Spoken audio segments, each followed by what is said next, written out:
புதுடெல்லியிலிருந்து அகில இந்திய காங்கிரஸ் கமிட்டியின் சார்பாக திரு கிரீஷ் சோடங்கர் வந்திருக்கிறார்.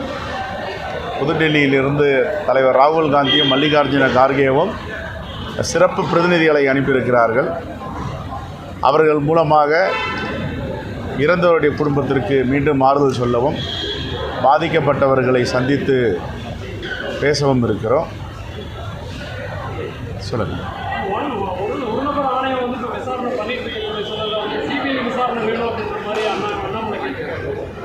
அது நீதிமன்றம் முடிவு செய்யும். மாண்புமிகு முதலமைச்சர் மிகவும் கனிவோடு ஒரு நபர் ஆணையம் மேனாள் நீதியரசர் அருணா ஜெகதீசன் தலைமையில் அமைத்திருக்கிறார்கள். ஏற்கனவே அதிமுக ஆட்சியிலும் நீதியரசர் அருணா ஜெகதீசன் தலைமையில் ஒரு ஆணையம் அமைத்திருப்பது எல்லோருக்கும் தெரியும். ஒரு நேர்மையாக விசாரிக்கக்கூடிய ஒரு நீதியரசரை நியமித்திருக்கிறார். இது பாராட்டுக்குரிய விஷயம். மாண்புமிகு முதலமைச்சர் கனிவோடு இந்த கரூர் பிரச்சனையில், இந்த துயர சம்பவத்தில் அணுகியிருக்கிறார். மின்னல் வேகத்தில் செயல்பட்டு இருக்கிறார். நிவாரணமாகட்டும், ஆணையம் அமைத்ததாகட்டும், பல மாவட்டங்களிலிருந்து மருத்துவர்களை அழைத்து வந்து இன்னும் உயிர் சேதங்கள் இல்லாமல் தடுத்திருப்பது பாராட்டுக்குரிய செய்தி.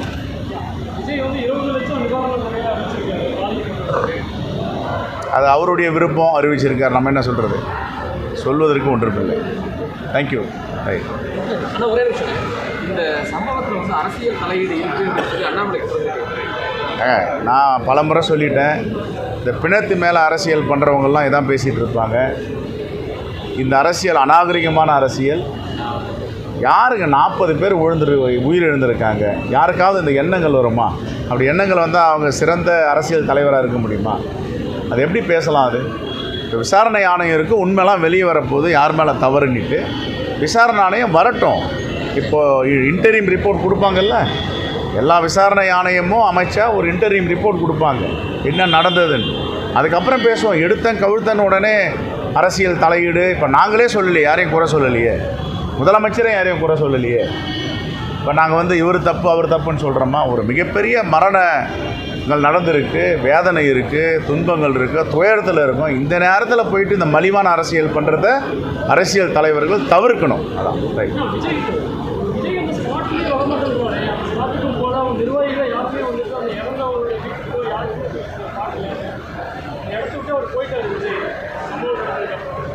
மக்கள் பார்த்துட்டு இருக்காங்க எது சரி எது தவறுன்னு. இந்த ஆணையத்தின் மூலமாக எந்த ஒரு தீர்வு வராது. அதனால சிபிஐ விசாரணை வேலோடு சொல்லுது.